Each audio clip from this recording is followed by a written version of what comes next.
Hello friends, welcome to editorial analysis by simplified civil services. आज 6 April को total 3 article discuss करेंगे। First article जो discuss किया जाएगा वो है ग्रीन हाइड्रोजन पुश। ये आर्टिकल बहुत इंपॉर्टेंट है प्री और मेंस पर्सपेक्टिव से।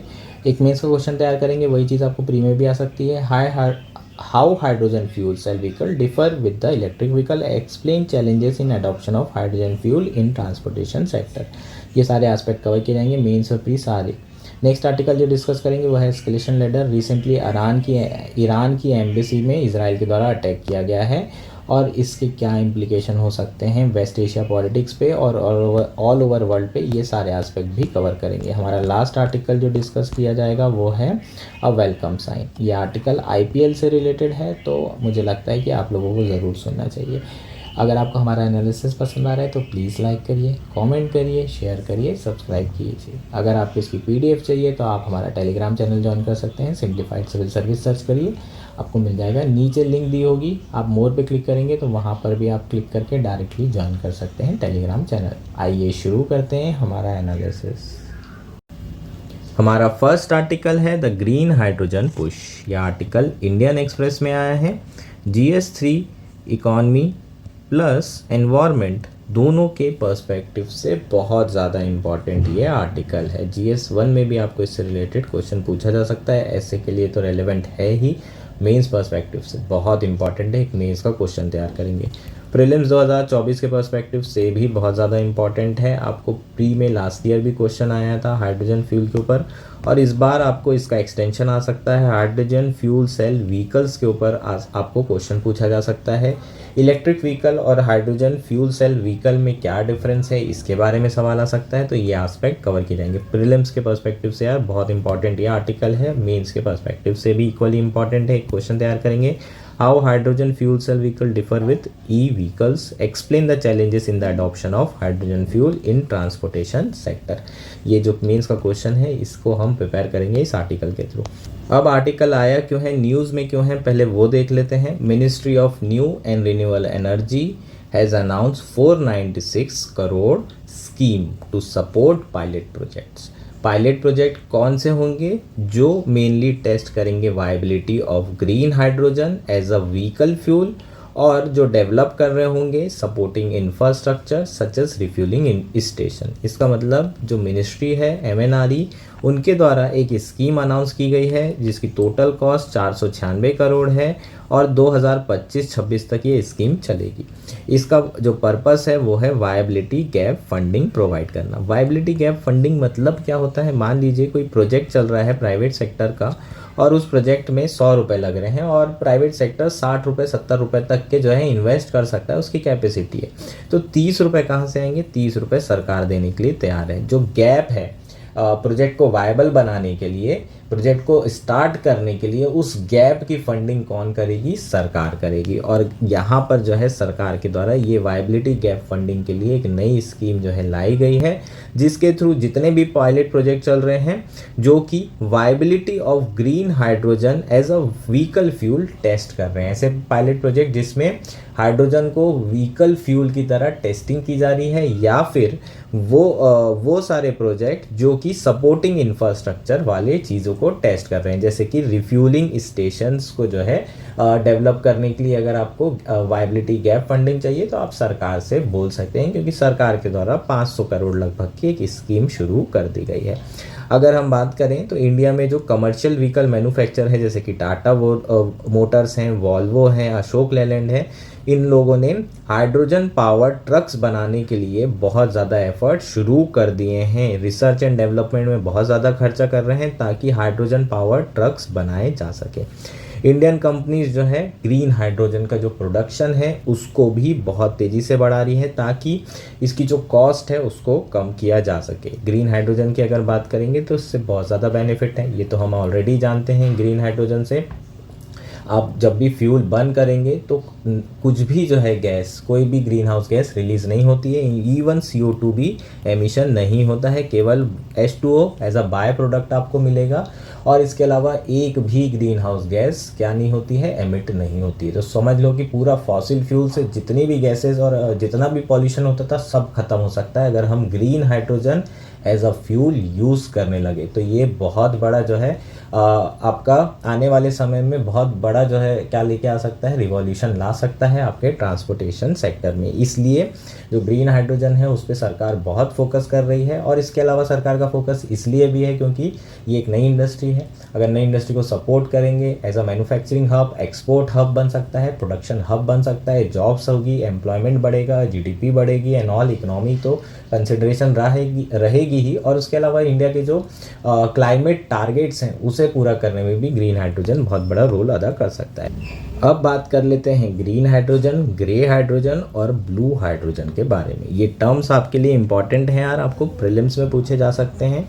हाइड्रोजन की अगर बात करें तो हाइड्रोजन का कोई कलर नहीं होता है, हाइड्रोजन कलरलेस होता है। तो फिर ये ग्रीन, ब्लू और ग्रे हाइड्रोजन है क्या, इसे समझने की ज़रूरत है। पहले भी आपने वो ने ये पढ़ा होगा, लेकिन एक बार और गहराई से समझ लेते हैं। सबसे पहले समझते हैं ग्रे हाइड्रोजन। इंडिया में जो सबसे ज़्यादा प्रोडक्शन हो रहा है हाइड्रोजन का, वो कौन से हाइड्रोजन का हो रहा है, ग्रे हाइड्रोजन का प्रोडक्शन हो रहा है। इसमें जो हम हाइड्रोजन का प्रोडक्शन कर रहे हैं वो किसके थ्रू कर रहे हैं, हाइड्रोकार्बन्स के थ्रू कर रहे हैं। मतलब यहाँ पर हम नेचुरल गैस का इस्तेमाल करते हैं हाइड्रोजन के प्रोडक्शन में। तो उसके कारण जो बाय प्रोडक्ट आते हैं वो कौन कौन से होते हैं, CO2।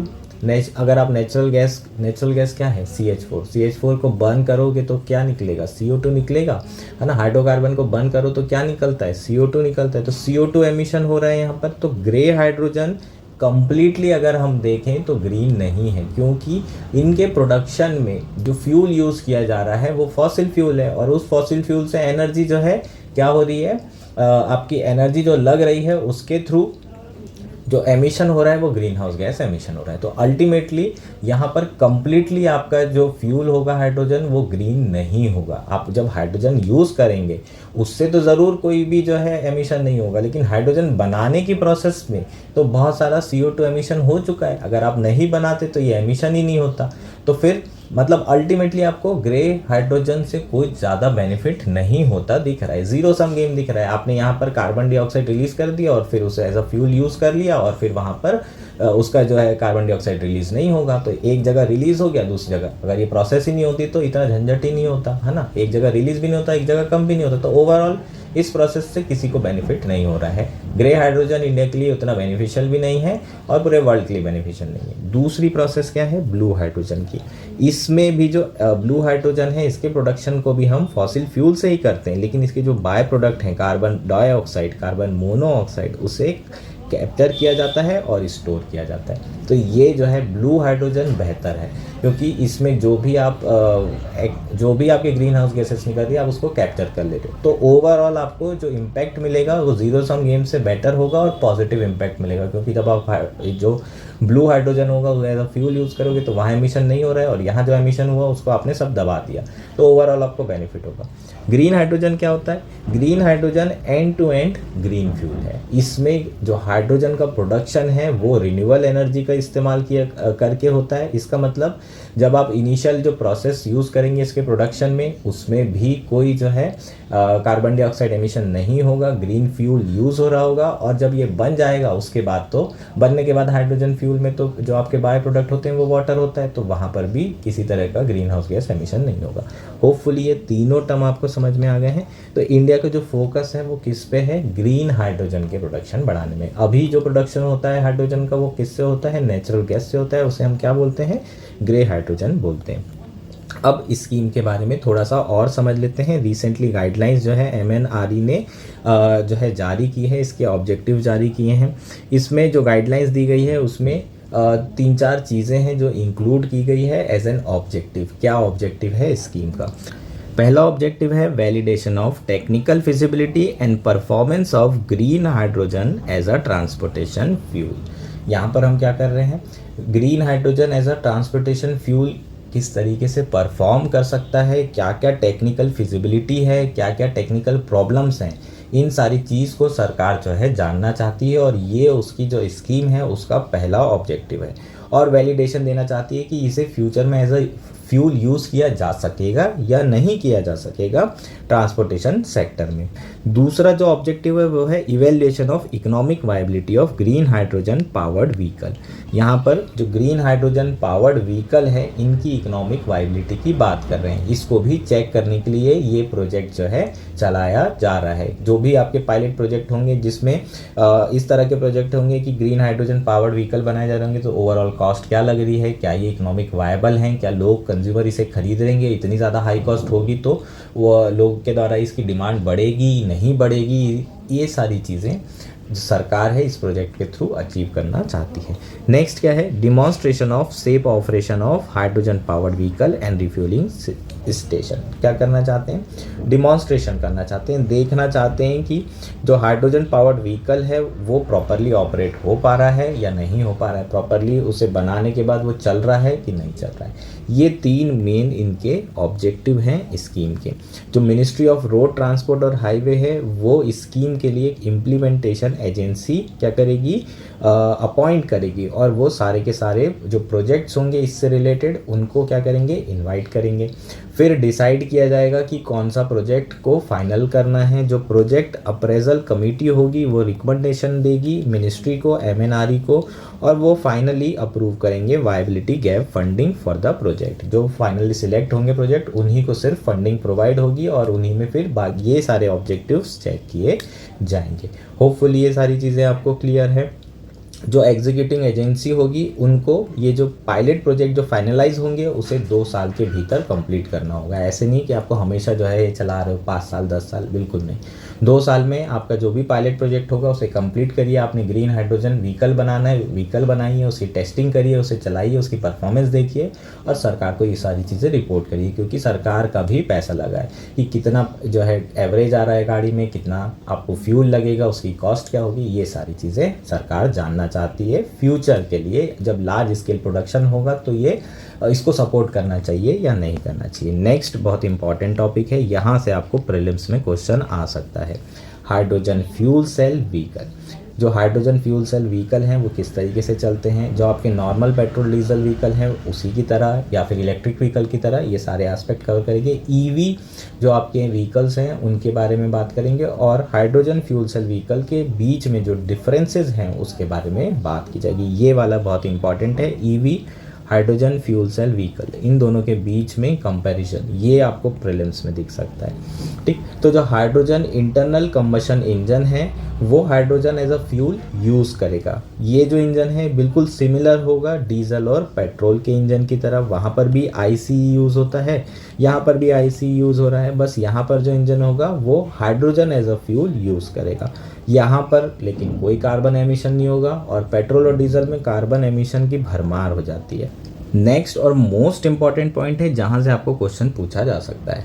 ठीक, यहाँ पर आपकी गलती होने की संभावना है। Hydrogen fuel cell electric vehicle की अगर बात करें तो वो हाइड्रोजन को इलेक्ट्रोकेमिकली यूज़ करता है। जो स्टोर्ड हाइड्रोजन है जो कि बहुत हाई प्रेशर में स्टोर किया गया है टैंक में, उसको सबसे पहले कन्वर्ट करके, है ना, उसके थ्रू इलेक्ट्रिसिटी बनाई जाएगी और इलेक्ट्रिसिटी के थ्रू आपकी कार चलेगी। यहाँ पर जो बाय प्रोडक्ट होगा वो वाटर होगा, कोई प्रॉब्लम नहीं है। अगर आप पेट्रोल डीजल की बात करें तो डायरेक्टली उसे बर्न करके हम लोग क्या करते हैं, गाड़ियाँ चलाते हैं। यहाँ पर भी बर्निंग ऑफ हाइड्रोजन किया जा सकता है, एज अ डायरेक्टली कर सकते हैं। आप जो है हाइड्रोजन एज अ फ्यूल को जला दो, बहुत ज़्यादा फ्लेमेबल होता है, कोई प्रॉब्लम नहीं आएगी। लेकिन प्रॉब्लम है क्या, जो रिसर्च है उन्होंने सजेस्ट किया है कि अगर आप डायरेक्टली हाइड्रोजन को बर्न करते हैं तो ये लेस एनर्जी एफिशिएंट होता है। रेदर देन आप उसे इलेक्ट्रिसिटी में कन्वर्ट कर लीजिए, उसके बाद कार रन करिए, ये काफ़ी एनर्जी एफिशिएंट होगा, जो सेकंड ऑप्शन होगा। इसलिए यहाँ पर जो इलेक्ट्रिक आपके hydrogen fuel cell electric vehicle होते हैं, यहाँ पर हम लोग डायरेक्ट बर्निंग नहीं करते हैं। ये पॉइंट प्लीज़ याद रखिएगा, यहाँ पर आपको फंसा सकता है और आप लोग जो है गलती कर सकते हैं। ठीक, बर्निंग भी होगी तो भी आपका कार्बन एमिशन नहीं होगा, और अगर इलेक्ट्रिसिटी बनेगी तब भी कार्बन एमिशन नहीं होगा, बस एफिशिएंसी ज़्यादा होती है इलेक्ट्रिसिटी बनाने के साथ अगर आप करते हैं तो। ठीक, इसके अलावा अगर हम इलेक्ट्रिक व्हीकल, जो बैटरी से चलने वाले इलेक्ट्रिक व्हीकल हैं, उसके साथ कंपैरिजन करें तो बैटरी सबसे हैवीएस्ट कंपोनेंट होता है। बैटरी बहुत बड़ी लगती है, सबसे ज़्यादा भारी पार्ट होता है। वहीं अगर आप हाइड्रोजन टैंक की बात करेंगे तो हाइड्रोजन टैंक जो है सबसे लाइटेस्ट कंपोनेंट होगा पूरी आपके, या तो 4 व्हीलर में, ट्रक में, जो जिसमें भी आप जो है जिस व्हीकल में भी आप इसे लगाएंगे या बनाएंगे। तो ऐसा क्यों होता है, क्योंकि हाइड्रोजन की अगर बात करें तो ये लाइटेस्ट एलिमेंट है। ठीक। तो इसका जो वजन होता है वो ना के बराबर होता है, और इसलिए ओवरऑल अगर हम बात करें तो ओवरऑल आपका जो व्हीकल होगा उसका भी वेट बहुत कम होगा। अब अगर मैं कंपैरिजन करूं ईवी ट्रक से, ईवी बस से, और आपके हाइड्रोजन फ्यूल सेल जो ट्रक होंगे, electric hydrogen fuel cell vehicle जो बड़े बड़े व्हीकल हैं जैसे ट्रक हो गए और आपके बड़े बड़े बसेस हो गई, तो इनके कंपैरिजन में ज़्यादा बेहतर कौन होंगे? आपके हाइड्रोजन फ्यूल सेल व्हीकल होंगे। ऐसा क्यों होगा? क्योंकि जो पेलोड कैपेसिटी है वो 25% कम हो जाती है। हम लोग ट्रक का यूज़ क्यों करते हैं? खूब सारा सामान इन पे लोड करके एक जगह से दूसरी जगह भेजा जाता है, तो इनकी जो पेलोड कैपेसिटी होती है वो, अगर आप इलेक्ट्रिक व्हीकल यूज़ करेंगे तो अगर बैटरी का भार इतना ज़्यादा होता है कि ये फिर एक्स्ट्रा भार नहीं उठा पाएंगे, तो 25% एक ट्रक की कैपेसिटी कम हो जाएगी जो कि डीजल से चल रहा है। अगर हम उसे ईवी व्हीकल में कन्वर्ट करते हैं तो, है ना, इलेक्ट्रिक व्हीकल में कन्वर्ट करते हैं तो, लेकिन ये चीज़ हाइड्रोजन व्हीकल के साथ नहीं होने वाली है। हाइड्रोजन व्हीकल के साथ आपको सेम एफिशिएंसी मिलेगी, पेलोड कैपेसिटी मिलेगी जितनी आपको डीजल ट्रक से मिलती है। तो ये चीज़ आपको ध्यान रखना होगा। इसलिए जो मेन फोकस है हाइड्रोजन व्हीकल का वो बड़े बड़े व्हीकल्स पर है, स्पेशली ट्रक्स और बसेस बनाने के ऊपर ज़्यादा फोकस किया जा रहा है। अब चैलेंजेस के बारे में बात कर लेते हैं। ये सेक्शन बहुत इंपॉर्टेंट है, प्री और मेंस दोनों में आ सकता है। क्वेश्चन भी हमने लिखा था तो वो क्वेश्चन को भी एड्रेस करेंगे। सिग्निफिकेंट चैलेंजेस क्या हैं to a large scale use of green hydrogen in the transportation sector. पहला और सबसे इम्पॉर्टेंट जो चैलेंज है वो है प्रोहिबिटिव कॉस्ट ऑफ प्रोडक्शन। जो कॉस्ट ऑफ प्रोडक्शन है ग्रीन हाइड्रोजन की वो बहुत ही ज़्यादा हाई है। अगर इतनी ज़्यादा हाई कॉस्ट ऑफ प्रोडक्शन होगी तो लार्ज स्केल में इसको यूज़ करना पॉसिबल नहीं है, आम आदमी इस्तेमाल नहीं कर सकता। हो सकता है विराट कोहली एक आधा ऐड कर दे गो ग्रीन का और बोले कि ग्रीन हाइड्रोजन फ्यूल को यूज़ करिए, पर अगर इसकी कॉस्ट ज़्यादा होगी तो यूज़ कर सकता है क्या आम आदमी? नहीं कर सकता। हो सकता है कि आपके अंबानी यूज़ करने लगे, हो सकता है कि मिनिस्टर्स यूज़ करने लगे, ब्यूरोक्रेट्स यूज़ करने लगे, लेकिन आम इंसान जो स्प्लेंडर चला रहा है, बाइक चला रहा है, वो आदमी इसे इस्तेमाल नहीं करेगा क्योंकि इसका बहुत ज़्यादा जो है कॉस्ट होगा। तो जब तक के कॉस्ट कम नहीं होती तब तक के ये लार्ज स्केल पे यूज़ नहीं हो सकता, इसका अडॉप्शन नहीं हो सकता टेक्नोलॉजीज़ का। होपफुली चीज़ें क्लियर है। अगर हम लार्ज स्केल प्रोडक्शन करेंगे तो हो सकता है इसकी कॉस्ट कम हो जाए, लेकिन आपको टेक्नोलॉजी उसके बाद भी अपग्रेड करनी पड़ेगी और आने वाले 4 से 5 सालों में हो सकता है कि इसकी कॉस्ट कम हो, तब ये इकोनॉमिकली वायबल हो सकते हैं। तो सबसे बड़ा चैलेंज क्या हो गया हमारा? कॉस्ट ऑफ प्रोडक्शन हो गया ग्रीन हाइड्रोजन का, और हमें यहाँ पर ग्रीन हाइड्रोजन ही प्रोड्यूस करना है। अब ग्रे हाइड्रोजन की यहाँ पर बात बिल्कुल भी नहीं करेंगे। दूसरा क्या इशू है? Supply constraints, supply complication.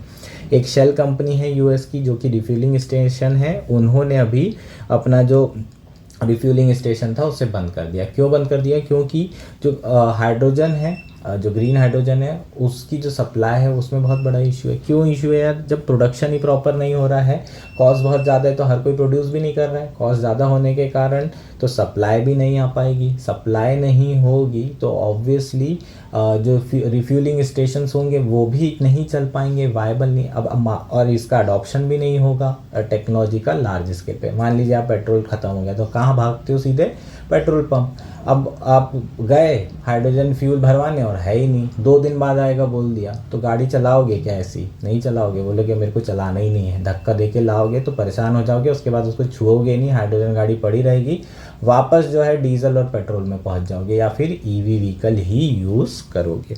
Hopefully ये चीज़ें क्लियर है। तो दूसरा क्या है? सप्लाई कंस्ट्रेंट है। जब प्रोडक्शन बढ़ेगा तभी सप्लाई बढ़ सकती है। इसके अलावा अगर हम एज अ अल्टरनेटिव की बात करें इलेक्ट्रिक व्हीकल की, तो जो 4 व्हीलर व्हीकल हैं उसका अभी जो ग्रीन हाइड्रोजन पावर्ड व्हीकल है वो अल्टरनेटिव नहीं बन सकता। क्यों नहीं बन सकता? क्योंकि जो सपोर्टिंग इंफ्रास्ट्रक्चर है उसकी कॉस्ट बहुत ज़्यादा है, जो रिफ्यूलिंग स्टेशन है उसकी कॉस्ट अभी काफ़ी ज़्यादा है, तो ये सारी कॉस्ट भी हमें कम करनी पड़ेगी। तो हमने पहला जो देख लिया वो चैलेंज क्या था? कॉस्ट से रिलेटेड चैलेंज था। सप्लाई देख ली। दूसरा जो आपके सपोर्टिंग इंफ्रास्ट्रक्चर है उसकी कॉस्ट देख ली, जो प्रोडक्शन इंफ्रास्ट्रक्चर है उसकी कॉस्ट देख ली। अब अगर हम बात करें नेक्स्ट चैलेंज क्या है, तो वो स्टोरेज एंड ट्रांसपोर्टेशन कॉस्ट से रिलेटेड है। एक पॉइंट जो मिस हो गया था उसे देख लेते हैं।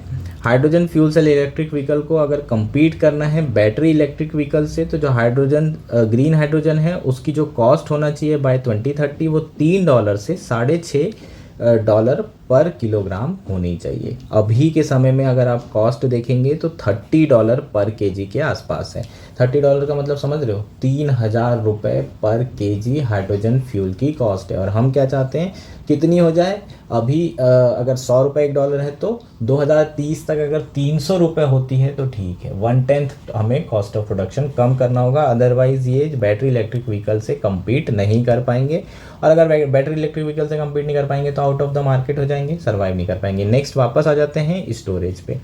स्टोरेज बहुत मुश्किल है। स्टोरेज मुश्किल क्यों है, क्योंकि हाइड्रोजन फ्यूल बहुत ही लाइटर फ्यूल है और उसके लिए हमें एक स्पेशल जो है सिलेंडर क्या करना पड़ेगा, डिज़ाइन करना पड़ेगा। क्यों, क्योंकि बहुत ज़्यादा प्रेशर में ही इसे स्टोर किया जा सकता है। क्योंकि प्रेशर ज़्यादा लगेगा इसलिए आपके जो कार्बन फाइबर हैं उसे स्ट्रॉन्ग होना पड़ेगा और कार्बन फाइबर को स्ट्रॉन्ग करने के लिए एक स्पेशलाइज सिलेंडर बनाना पड़ेगा।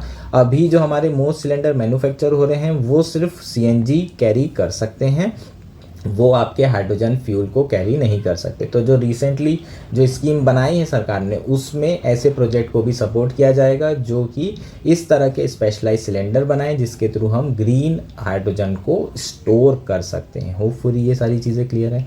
अब जब आप ऐसे सिलेंडर बनाएंगे तो इसमें भी कॉस्ट बहुत ज़्यादा बढ़ जाएगी, ठीक, क्योंकि आपको यहाँ पर स्ट्रॉन्गर कार्बन फाइबर चाहिए। तो ओवरऑल जो आपका सिलेंडर होगा वो भी काफ़ी एक्सपेंसिव हो जाएगा। तो ओवरऑल यहाँ पर हर चीज़ में क्या हो रहा है, कॉस्ट बढ़ती जा रही है जो भी कंपोनेंट आप यूज़ कर रहे हो। तो हमारा जो अडॉप्शन है हाइड्रोजन फ्यूल का ट्रांसपोर्टेशन सेक्टर में, उसमें सबसे बड़ा बैरियर क्या है, टोटल पूरा का पूरा कॉस्ट है, स्टोरेज है और ट्रांसपोर्टेशन है। ये तीन बहुत बड़े आपके क्या हो जाएंगे, बैरियर्स हो जाएंगे। और इसके अलग अलग हमने यहाँ पर चीज़ें देख ली, अलग अलग जो है चीज़ों की कॉस्ट देख ली है ना। जो आपका सपोर्टिंग इंफ्रास्ट्रक्चर है उसकी कॉस्ट ज़्यादा है, रिफिलिंग स्टेशन की कॉस्ट ज़्यादा है, कॉस्ट ऑफ प्रोडक्शन ज़्यादा है और स्टोरेज की कॉस्ट भी ज़्यादा है। सबकी कॉस्ट सब कुछ बहुत ही हाई है। तो ये इसके मेन चैलेंजेस हो जाएंगे।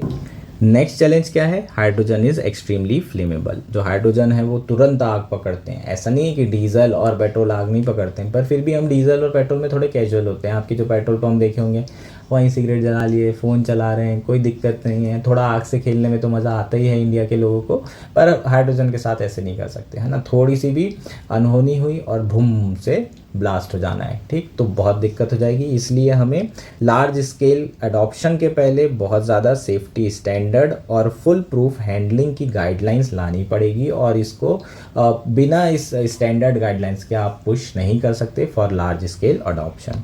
नेक्स्ट और आखिरी चैलेंज क्या है, जो इलेक्ट्रिक व्हीकल है उसमें भी बैटरी का जो साइज़ है वो कम होते जा रहा है। अब चूंकि बैटरी का साइज़ कम हो रहा है और इसकी ओवरऑल कॉस्ट भी कम है, तो अल्टीमेटली लोग जो है इलेक्ट्रिक व्हीकल जो बैटरी वाला है वही यूज़ करेंगे। हाइड्रोजन फ्यूल को यूज़ करने की ज़रूरत ही क्या है, हाइड्रोजन फ्यूल सेल जो व्हीकल है उसका यूज़ फिर नहीं होगा। तो इसका भी प्रेशर किस पे आ रहा है, कंपटीशन का प्रेशर आपका हाइड्रोजन फ्यूल सेल पे आ रहा है। ये भी एक बहुत बड़ा चैलेंज है for a large scale adoption in a transportation sector. Hopefully ये चीज़ें क्लियर है, होपफुली आर्टिकल क्लियर है, सारे पॉइंट आपको समझ में आ गए होंगे। ध्यान रखेंगे यार, इसको लिख के रखोगे, यहाँ से क्वेश्चन बहुत चांसेस है आपको इस बार आ जाए। नेक्स्ट आर्टिकल है एस्केलेशन लेडर। यह आर्टिकल द हिंदू में आया है। GS2IR मीन्स के पर्सपेक्टिव से इम्पॉर्टेंट है, इंटरव्यू के पर्सपेक्टिव से इम्पॉर्टेंट है।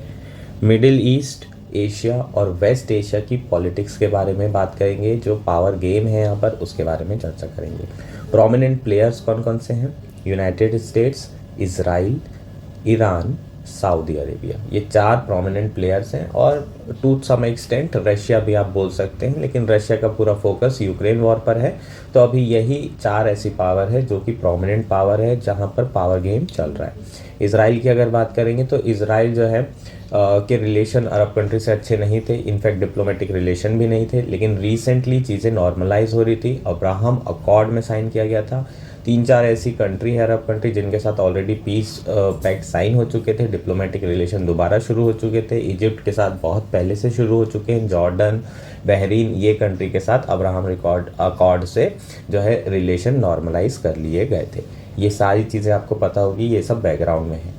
ऑलमोस्ट सऊदी अरेबिया के साथ भी जो है डील फाइनल होने वाली थी, पीस डील होने ही वाली थी कि हमास ने अटैक कर दिया। और इस हमास के अटैक में जो प्रोमिनेंट रोल माना जाता है वो किसका माना जाता है, ईरान का माना जा रहा है। तो ये एज्यूम किया जाता है कि ये पीस डील होने वाली थी और इसलिए जो है जो ईरान है उन्होंने ये अटैक करवाया हमास के थ्रू। ठीक, हमास के थ्रू ये अटैक हुआ। उसके बाद इज़राइल ने जो है दोबारा से काउंटर अटैक किया, अपने डिफेंस में अटैक किया, और उसके बाद जो वॉर चल रही है वो रुकने का नाम नहीं ले रही। अभी तक सीज़ फायर नहीं हुआ है। 33,000 के आसपास लोगों की जान जा चुकी है। उसमें ज़्यादातर जो मेजॉरिटी हैं वो बच्चे हैं और महिलाएं हैं। तो अभी इस वक्त अगर हम देखें तो बहुत जो है वेस्ट एशिया की हालत ख़राब है। बहुत ज़्यादा इंस्टेबिलिटी हो गई है इस रीजन में, और इस रीजन में इंस्टेबिलिटी पूरी दुनिया के लिए अच्छी नहीं है। क्यों अच्छी नहीं है? पूरी दुनिया इससे कैसे कनेक्टेड है? क्रूड ऑयल, तेल से कनेक्टेड है। स्पेशली अगर मैं इंडिया की बात करूं तो इंडिया को बहुत अफेक्ट होगा। कैसे अफेक्ट होगा? क्योंकि क्रूड ऑयल जो है, हम लोग 80% क्रूड ऑयल इंपोर्ट करते हैं, तो फिस्कल बर्डन बढ़ जाएगा। अगर इसके प्राइसेस बढ़ जाएंगे तो इकॉनमी को अफेक्ट होगा। इसके अलावा नेगेटिवली इम्पैक्ट करेगा इन्फ्लेशन। ऑलरेडी जो है इन्फ्लेशन, फूड इन्फ्लेशन हाई है, और ट्रांसपोर्टेशन कॉस्ट भी बढ़ जाएगी अगर आपके तेल के प्राइसेस बढ़ जाते। ओवरऑल जो इन्फ्लेशन होगा वो बहुत बढ़ जाएगा, तो वो डेंट करेगा किसको? ग्रोथ को। तो इंडिया की इकॉनमी को बहुत फ़र्क पड़ सकता है, और बाकी कंट्रीज़ की इकॉनमी को भी फ़र्क पड़ेगा, ओवरऑल ग्लोबल ट्रेड को फ़र्क पड़ेगा। इसलिए इस रीजन में पीस होना बहुत ज़्यादा ज़रूरी है। इंडिया के जो प्रोजेक्ट चलने वाले थे, जो G20 में एक कॉरिडोर जो है हम लोगों ने लॉन्च किया था अभी रिसेंटली, इंडिया मिडिल ईस्ट और यूरोप कॉरिडोर, आपको ध्यान होगा यूरोप इकोनॉमिक कॉरिडोर IMEC करके, वो भी अब खतरे में आ गया है क्योंकि इस रीजन में स्टेबिलिटी नहीं है। तो ये सारे इम्प्लीकेशंस हो सकते हैं। अब आर्टिकल शुरू कर लेते हैं, जो रीसेंट डेवलपमेंट हुए हैं उसकी बात कर लेते हैं।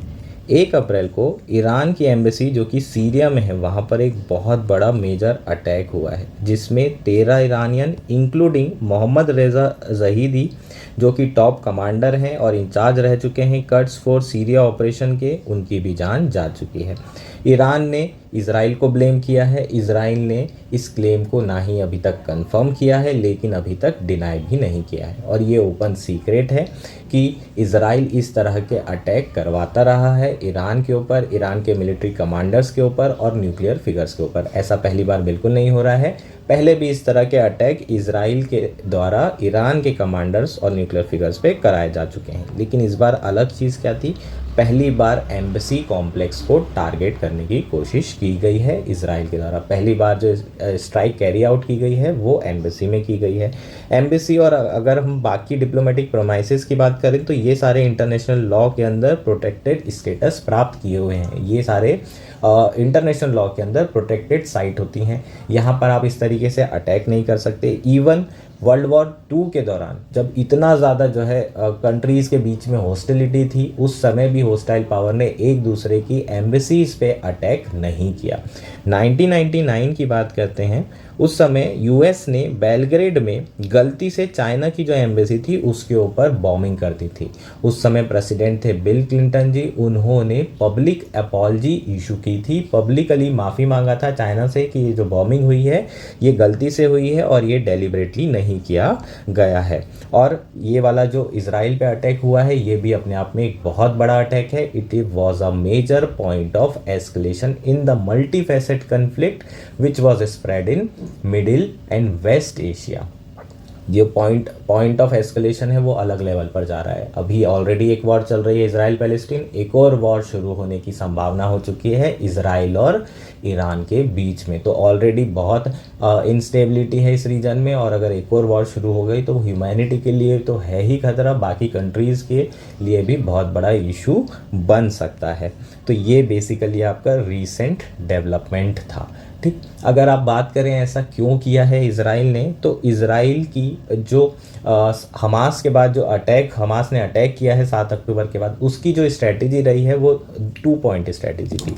एक, हमास को पूरी तरीके से क्रश करना, पूरे तरीके से ख़त्म करना, और इसलिए उन्होंने गाज़ा में जो है अटैक किया हुआ है। 6 महीने से अटैक चल रहा है, सीज़ फायर का नाम नहीं ले रहे हैं, और ये अटैक अभी ख़त्म नहीं होके दे रहा है। इसके अलावा उनकी जो दूसरी स्ट्रेटेजी थी वो थी सीरिया और लेबनान में जितने भी मिलिटेंट हैं जो कि एंटी इजरायली फोर्सेस हैं उन पे ड्रोन स्ट्राइक करना, उन पे अटैक करवाना। उनका जो इजराइल है उनका ये मानना है कि जितने भी नॉन स्टेट एक्टर हैं, जितने भी एंटी इजरायली फोर्सेस हैं जो कि टेररिस्ट फोर्सेस हैं, वो सारी की सारी उनका जो लिंचपिन है, उनको जो सपोर्ट करता है वो ईरान है।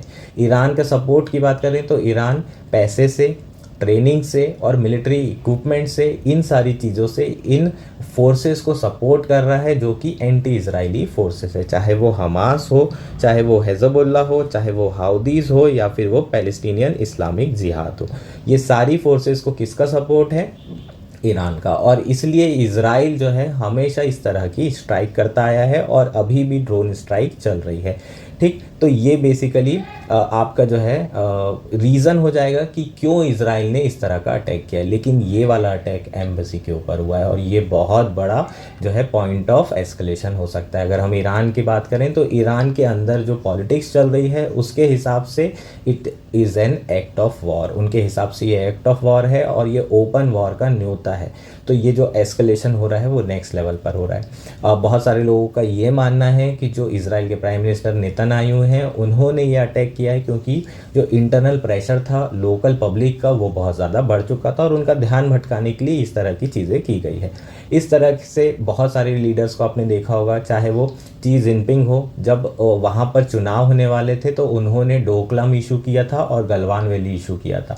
ठीक है, गलवान वैली कन्फ्लिक्ट कर दिया था। तो क्या करते हैं, जब लोकल पब्लिक अकाउंटेबिलिटी चाहती है तो जितने भी बड़े लीडर होते हैं एक कन्फ्लिक्ट शुरू कर देते हैं ताकि लोगों का सारा ध्यान उस कन्फ्लिक्ट में चले जाए, वहाँ से वो हीरो बन जाते हैं। इस तरीके से इंडिया में भी आप राजनीति में आजकल ये चीज़ें को देख रहे होंगे। बालाकोट स्ट्राइक हुई थी और उससे पूरा एक इलेक्शन डिसाइड हो गया, बाकी मुद्दों पे बात ही नहीं हुई, सिर्फ वो स्ट्राइक पे। तो इस तरीके की चीज़ें बहुत ज़्यादा जो है हमें देखने को मिलती है। और जो रीसेंट एक्ट किया गया है जो इजराइल के प्राइम मिनिस्टर हैं उसमें भी इंटरनल पॉलिटिक्स का रोल बहुत ज़्यादा माना जा रहा है।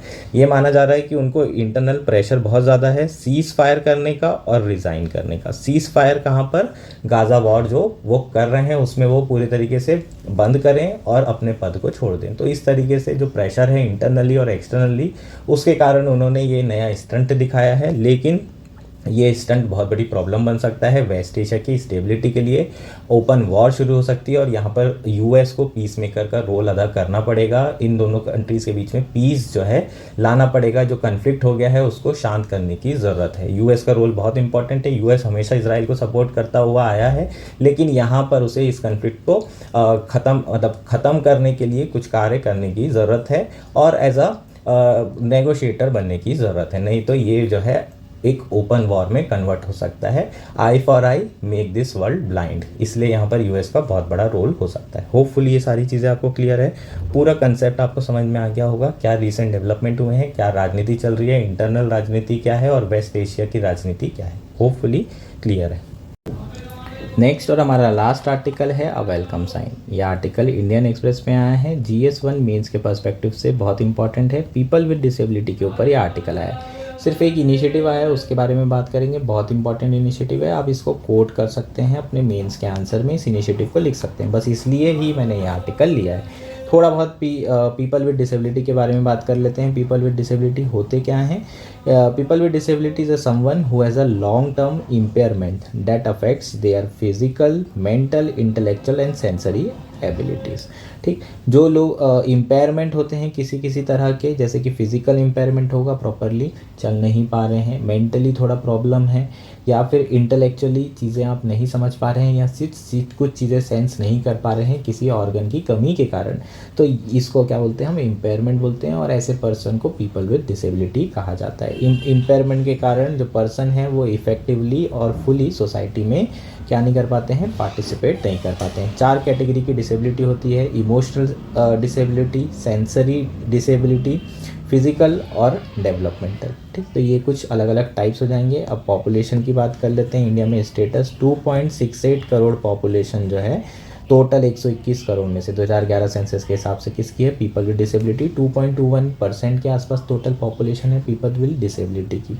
लेकिन अभी भी बहुत ज़्यादा चैलेंजेस ये फेस कर रहे हैं इंडिया में। किस किस तरह के चैलेंजेस फेस कर रहे हैं?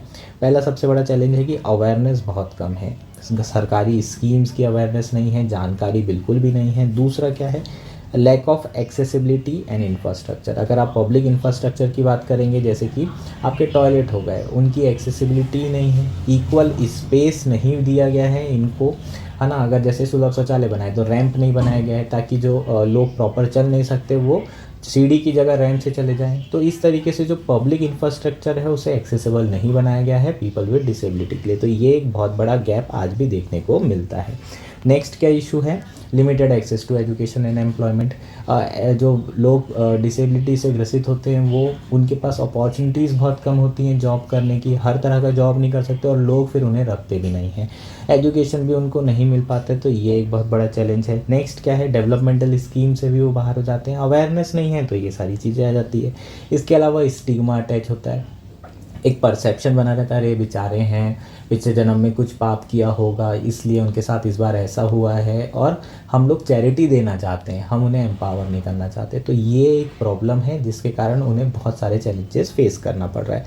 हालांकि सरकार ने सुगम भारत अभियान जो है चालू किया ज़रूर था, उसके बाद चीज़ें थोड़ी बेहतर ज़रूर हुई है, लेकिन अभी भी अगर आप देखें तो बहुत सारे चैलेंजेस एड्रेस करने के बचे हुए हैं। अब रीसेंट इनिशिएटिव की बात कर लेते हैं। रीसेंट इनिशिएटिव क्या है, आईपीएल में साइन लैंग्वेज कमेंट्री शुरू की गई है ताकि जो जो ऑडिटरी इम्पेयरमेंट वाले लोग हैं वो प्रॉपरली जो है जो कमेंट्री चल रही है उसे समझ पाएँ। ठीक, तो उनके लिए जो है एक्सेसिबल करने के लिए जो क्रिकेट चल रहा है उसको समझने के लिए ये इनिशिएटिव शुरू किया गया है आईपीएल के द्वारा, और ये बहुत अच्छी बात है ना। इस डायरेक्शन में सोचना ये बहुत अच्छा मूव है। इसको आप अपने मेंस के आंसर में लिख सकते हैं एज अ वेलकम स्टेप, है ना। लास्ट में कंक्लूजन लिखना होगा तो ये लिख सकते हैं कि रिसेंटली आईपीएल ने साइन लैंग्वेज कमेंट्री शुरू की है which is a welcome step. बाकी जो है डोमेन में भी, स्पोर्ट्स में भी और बाकी डोमेन में भी और जो भी पब्लिक इंफ्रास्ट्रक्चर है उसे एक्सेसिबल बनाने की बहुत ज़्यादा ज़रूरत है। ठीक, ये हमारा क्या हो जाएगा, आर्टिकल हो जाएगा, इससे ज़्यादा पढ़ने की ज़रूरत नहीं है। That's it for today, thank you and enjoy your day.